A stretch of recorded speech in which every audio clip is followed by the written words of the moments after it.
more SNAP food stamp benefits means an increase is finally closer than ever. In the coming weeks, I'll introduce bipartisan legislation, the SNAP Fresh Access Pilot Program Act, to create a pilot program with a supplemental nutrition assistance program that allows participants to spend down a portion of their benefit to receive a food box with fruit, vegetables, meat, dairy, and eggs. I'm going to show you this entire video clip in this video, and at the same time, when it comes to SNAP food stamp benefits, things are changing very quickly, and the biggest question is that will SNAP benefit increase in January 2025? And we finally have all the details for you in this very important video. So before I start the video, I would like to ask you just for a little favor to please smash the like button on this video, as it helps this video and the channel as well. So without any further ado, let's start the video.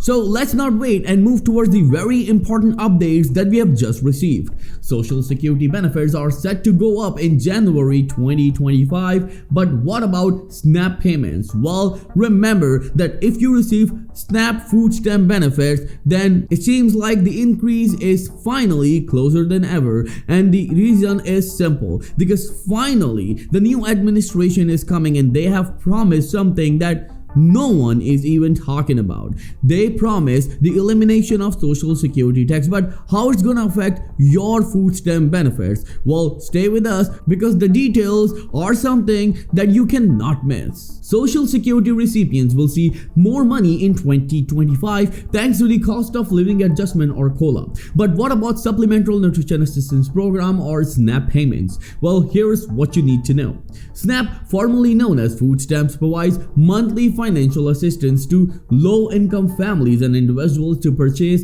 certain food through an electronic benefit transfer, or also known as EBT card, which works like a debit card to purchase groceries at certain approved establishments. Remember, there was a very important Senate hearing about SNAP food stamps, where one senator said something that means that a number of opportunities will open for current SNAP food stamp recipients. The bill will cost us more than it ever has in history, and I want to make sure that if we're spending more, we do it efficiently.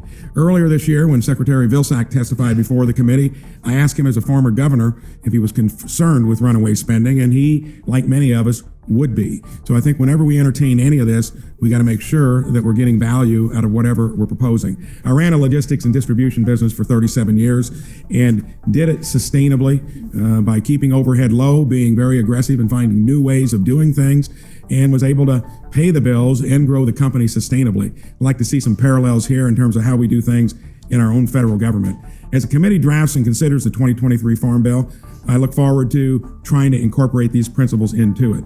In the coming weeks, I'll introduce bipartisan legislation, the SNAP Fresh Access Pilot Program Act, to create a pilot program with a supplemental nutrition assistance program that allows participants to spend down a portion of their benefit to receive a food box with fruit, vegetables, meat, dairy, and eggs.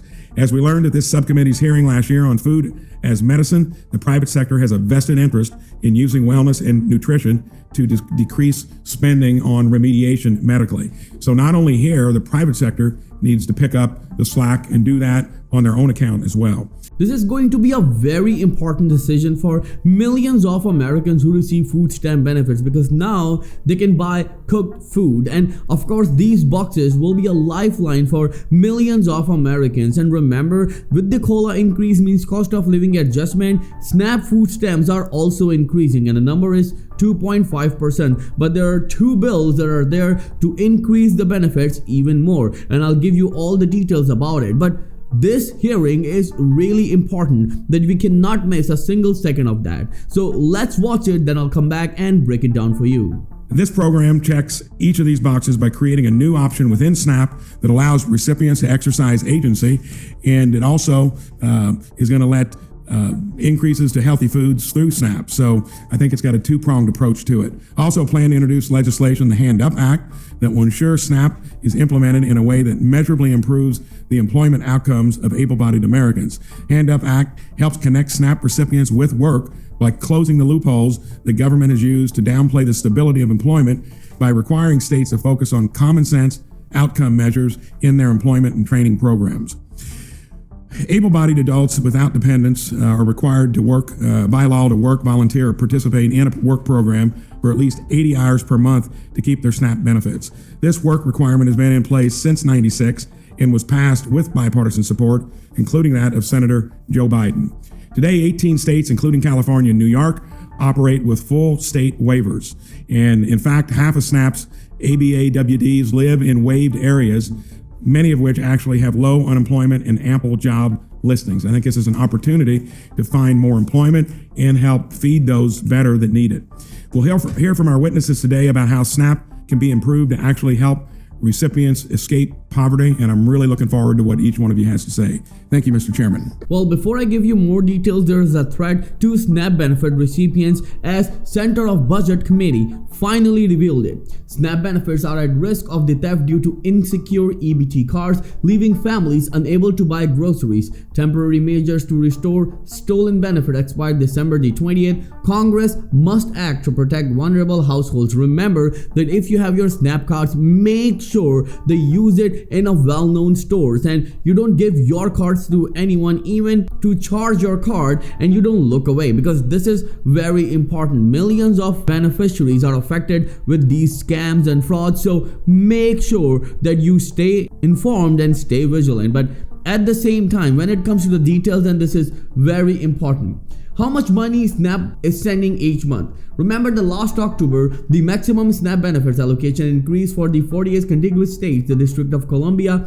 as well as for Alaska, Guam, and the US Virgin Islands. Means in Hawaii, the amount decreased. These are the confirmed maximum SNAP amount for the 48 states and the District of Columbia, effective October 1st, 2024 through September 30th, 2025, and the amounts are as follows. One household member will receive $292, two members $536, three members $768, four members $975, five member $1,158, six members $1,390, seven members $1,536, 8 members $1,756, and additional members will be receiving $220. So if you have any questions at all, then please let me know in the comments below, and I'll be happy to answer each and every question of yours. I'll see you in the next show very soon. Till then, please take care and have a nice day.